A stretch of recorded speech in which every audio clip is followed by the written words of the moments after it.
In the figure of Nimrod, a warrior king, we are given the epitome of depraved human behavior. A mighty hunter of men and beasts and a sinner before God. In this world of ruthless competition, Nimrod had a dream that foretold his eventual downfall at the hand of a male child soon to be born. And so he ruled that all pregnant women would report to a building where all births would be monitored. Male infants would be slaughtered on the spot. To save her soon-to-be-born child, Talai went to a cave to give birth secretly. The male infant was left in the cave to fend for itself, and from this extreme and unnatural situation, public eating took a new and miraculous turn. The angel Gabriel transformed the infant Abraham's right hand into an all-purpose dispenser of food and drink. From his little finger, the child could suck milk. From a second finger, water. From a third, honey. From a fourth, the juice of dates. And from his thumb, butter. This miracle is today recreated in the common bar gun or soda fountain console. Only a child suckled on his own hand would have grown into a man filled with the superhuman urge to offer hospitality. As Abraham's father was in the idol fabrication business, Abraham was quick to see the sham involved in worshiping wood and stone. But instead of leaving it at that, he became obsessed with the idea of an intangible and sometimes absentee owner and supplier of everything. Like all men after him, he looked down at his own nipples, from which no milk could flow, and was reminded of his nutritive impotence.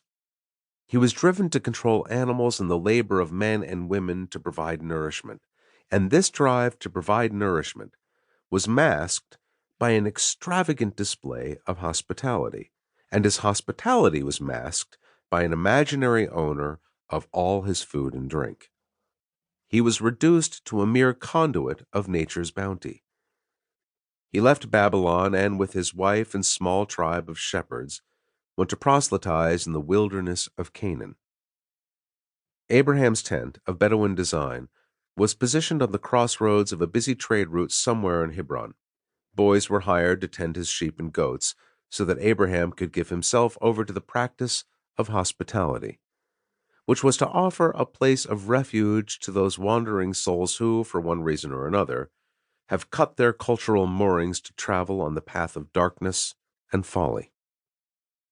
The tent was constructed of strips of woven goat hair. The flaps could be adjusted on all sides to catch breezes. When it rained, the hair swelled to become a waterproof covering.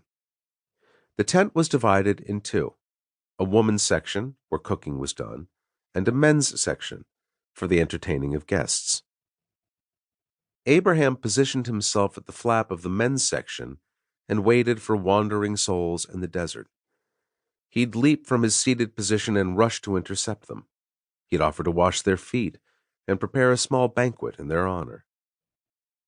This almost pathological generosity was manifest among the Bedouins up until the 19th century. It was said to be a natural outgrowth of desert life, where each person was dependent upon others for survival. 3 days of unstinting generosity was the norm. Abraham, at the age of 100, sat in the blistering desert heat, nursing his recently self-inflicted wound of circumcision, and, as ever, still preoccupied with entertaining wayward souls. At that moment, 3 travelers appeared before his tent. He ran to meet them and called to his wife to prepare a meal of round, flat cakes and Laban and cheese. This time, sensing that these were special guests, he himself ran to fetch 3 kids. The creatures were slaughtered and dressed with the speed and ease that one would today open a shrink-wrapped portion of meat from the supermarket. With the kids' entrails still quivering with life, they were placed on the fire.